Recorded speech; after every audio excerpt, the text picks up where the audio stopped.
Quelle expression avez-vous Attention, elles arrivent, les grandes sages de l'osophage, les grandes Manitou du faitout, les fines lames à la botte de radis, les virtuoses du rouleau à pâtisserie, de la batterie de cuisine, les mazarines du mazagran, les tireuses de tartes, les idoles des jaunes d'œufs, les chanteuses de rap à fromage, distillant leurs trucs et astuces, conseils culinaires sur la toile cirée du net. Mousquetaires du bon manger, Don Quichotte du moulin à légumes, elles partent en rasade. Attention, la nourriture n'a qu'à bien se tenir. Sur le grill du matin au soir, à la fois au four à bois et au moulin à poivre, elles écorchent les poivrons sans difficulté, les brûlent au 3e degré pendant que les tomates se pèlent dans l'eau bouillante. Elles broient, elles émiettent, elles pilent, elles rattrapent les mayonnaises qui tournent en 2 coups de cuillère à peau. Avec elles, qu'il soit pomme, vert, blanc de Bruxelles, un chou est un chou, il n'y a pas de petite profiterole. Bref, regardez-les travailler, écoutez leurs conseils et leurs recettes, ce sont des diseuses de bon appétit qui lisent dans les lignes de la faim. Grâce à elles, vous apprendrez à cuisiner en 2 coups de cuillère à peau. Eh ben, elle est là l'expression. Pour désigner la rapidité, la facilité apparente. Alors voici 3 explications à peine inventées, à vous de retrouver la véritable. C'est la partie interactive de cette chronique. 2 coups de cuillère à peau. Cette expression apparaît juste avant la guerre de 14-18. La cuillère à peau, c'est une grande louche qui, en raison de sa taille, permet de vider rapidement et de servir des grandes louchées de nourriture.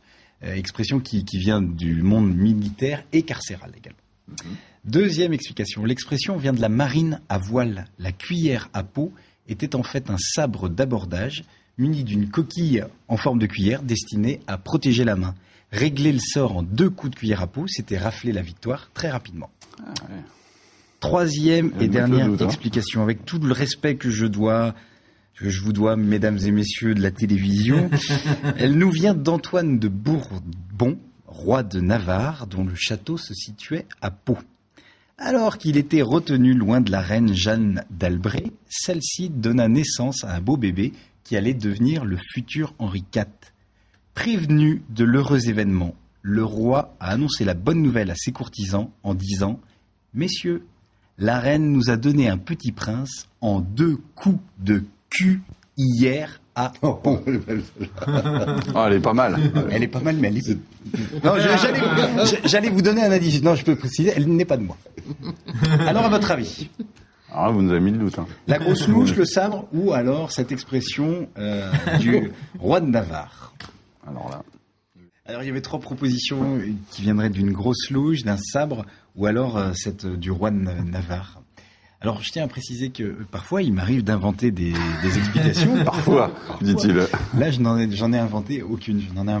Parce qu'elles sont toutes attestées. Alors celle qui revient quand il y a des blogs aussi pour les expressions. Celle qui revient le plus souvent, c'est cette histoire de grosse louche qui serait née dans le milieu carcéral puis le milieu militaire. Le sabre, ça pourrait. Et puis, chez Duneton, on retrouve cette explication du roi de Navarre. Alors, elle est moins attestée, mais on retrouve quand même 3 explications. Les 3 sont... Oui, voilà. Je pense que la priorité à la louche. En 2 coups de cuillère à peau, ces 2 virtuoses de la cuisine s'agitent du matin au soir, danseuses étoiles cirées, constamment sur le fil du hachoir. Elles caressent le manche, toujours dans le sens des poils, fréquentent le gratin, le haut du panier de la ménagère, elles parlent anglais couramment, manient les langues, de bœuf, de veau, Sainte Thérèse du basilic, mère supérieure du caramel. Elle voue un culte aux saintes huiles vierges essentielles, à tous les saints Paulin, Nectaire, Marcelin ou Saint-Émilion.